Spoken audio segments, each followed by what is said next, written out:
Hello everyone, hope you're doing well. Today in War Thunder it's time to have a look at another devblog for update 1.89. Now this one is for the 9P149 Shturm-S. This is a Soviet ATGM carrier which also doubles as an amphibious vehicle and also a little bit of a speedy boy. But the main reason why it's in game is obviously the ATGM that's on top. That is the thing that is heavily emphasized in this article. So let's have a chat about it, let's have a look at its history and all of that stuff. Now, the first interesting thing about this machine is that it's an MTLB, or at least the chassis is, a multi-purpose towing vehicle lightly armored.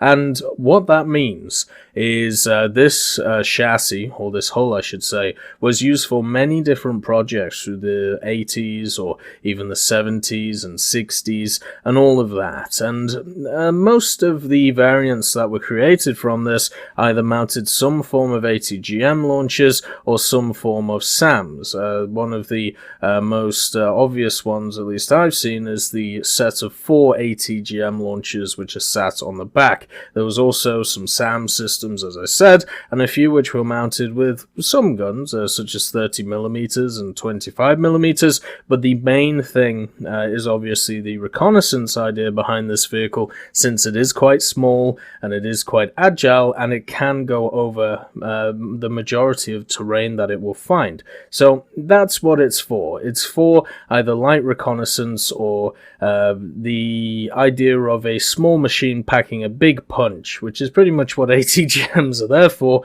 and also SAMs. Everything else about it is incredibly light, let's say. So first of all, the maximum armor on this machine is at most 14mm. And one thing to point out with it, which is definitely not gone unnoticed for me at least, is when you have a look at this vehicle, you can see that you have this flap for the driver in front. This will probably be 1 to 2mm thick. So my feeling is with this machine, you will be able to knock it out with any gun that is in game, whether it's machine gun, cannon, or even, you know, any large caliber gun or low caliber gun. This means that attacking it with aircraft makes it also very, very easy to kill. And from that point of view, we have a machine in game, which is another one of these, which is just going to get machine gunned to death constantly.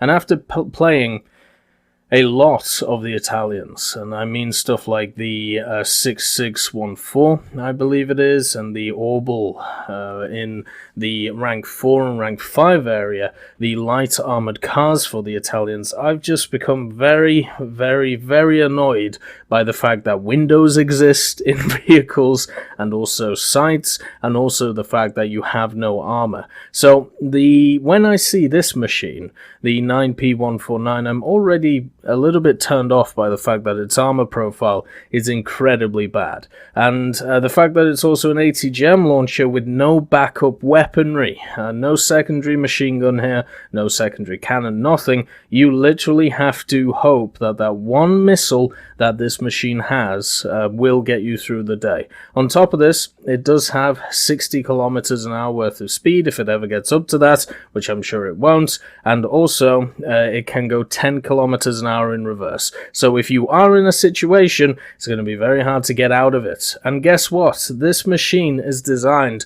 at least it will be in War Thunder, for you to sneak into little areas, get a shot off, and then run away. There is no mention of scouting in this article, but scouting would definitely be a welcome thing to this machine, since it fits everything that makes, you know, scouts in War Thunder. If something like an ASU-57 can get scouting, then this definitely can as well, along with stuff like the Sheridan and the Bradley.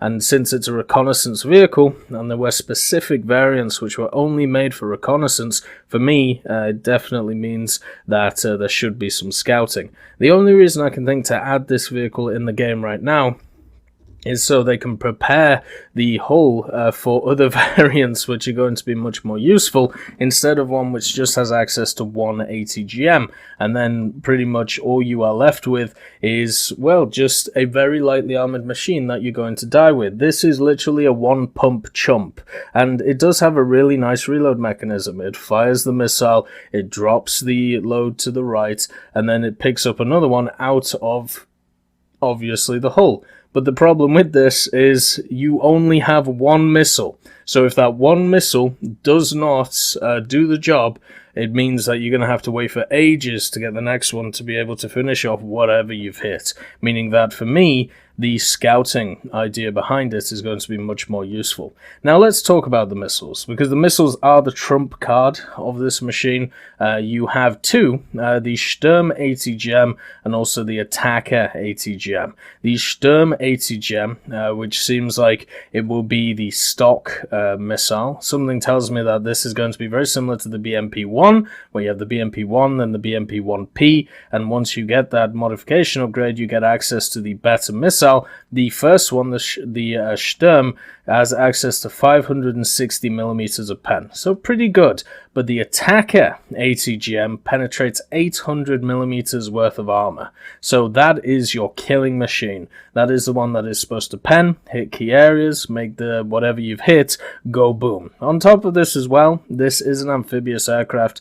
It's an amphibious ground vehicle, so therefore you can maybe catch people out along the way while you're using it. But I find it very hard to think how this is going to fit well in War Thunder, because I compare it to a machine like the IT-1, right? So the IT-1 has kind of fell out of favor with a lot of players, but it's still an okay machine. On top of this, it has armor. The missile itself doesn't penetrate anywhere near as much as the missiles on this, but it has everything else as an advantage. It has more crew, it has the armor, it has probably the same reload, it has the more maneuverability. So what I see from the 9P149 is a machine that's going to lack in every single area in combat, apart from the fact that it has this really cool ATGM. And I find that not too appealing, especially when an enemy can just machine gun me to death. Another thing as well is this machine only has 2 crew. It does have space in the booty for 11 people, which is why you can see the doors on the back of this machine. Now, what I'm thinking, because of the variant that they've picked, the Shturm-S, all of those missiles are taking the crew compartments which people would have been sat in, and therefore you are going to have 2 crew in this machine.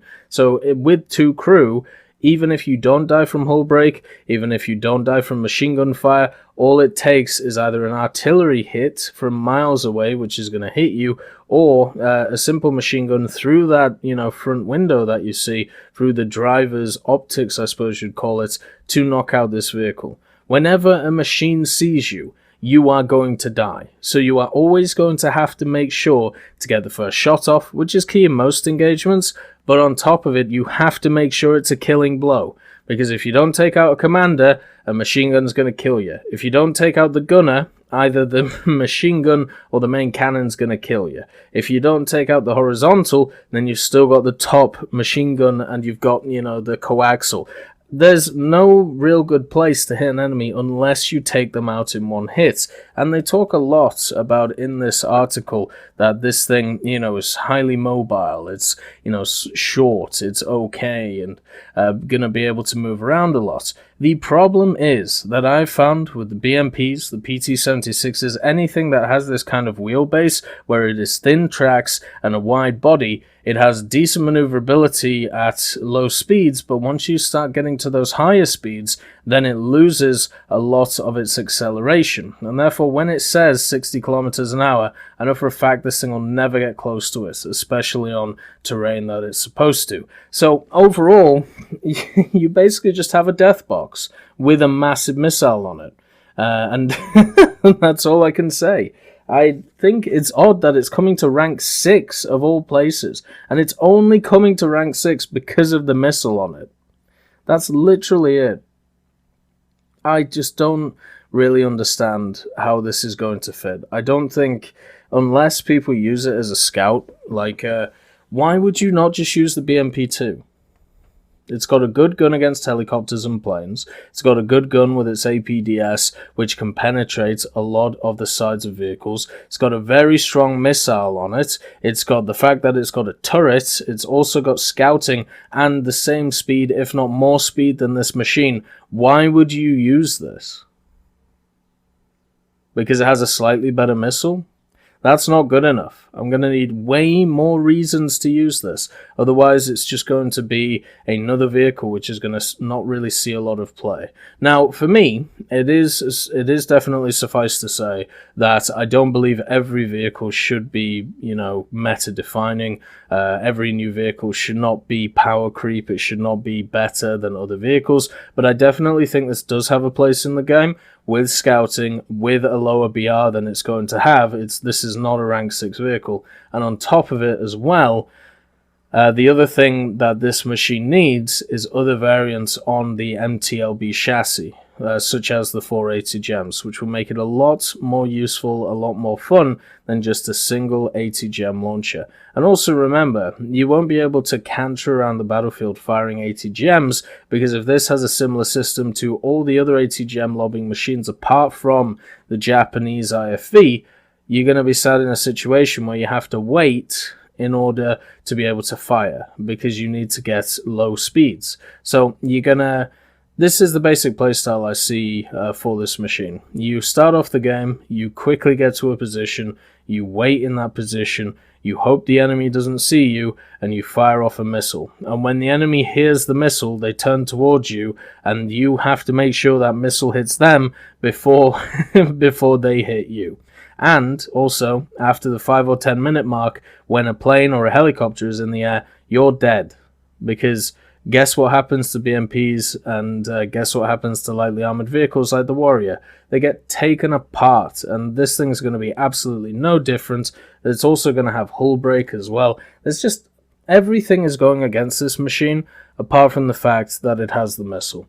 So the missile has to climb it out of all the holes that it's dug itself, and I can't see how it's going to do it. This, to me, is an interesting vehicle because of the fact that I like scouting. I like lighter vehicles. I like having different ways of playing the game, but from an actual meta point of view, I just cannot see this thing making a dent anywhere in the game. Anyway, I hope you all have a wonderful day, and I'll see you next time. I'd just like to thank B. Young, Blackie, Daniel Stanton, Dyslexic Child, Martinez, Matati, Moxie, Nito, Nick Graham, Alobralo, and Super Cacti for supporting me on Patreon.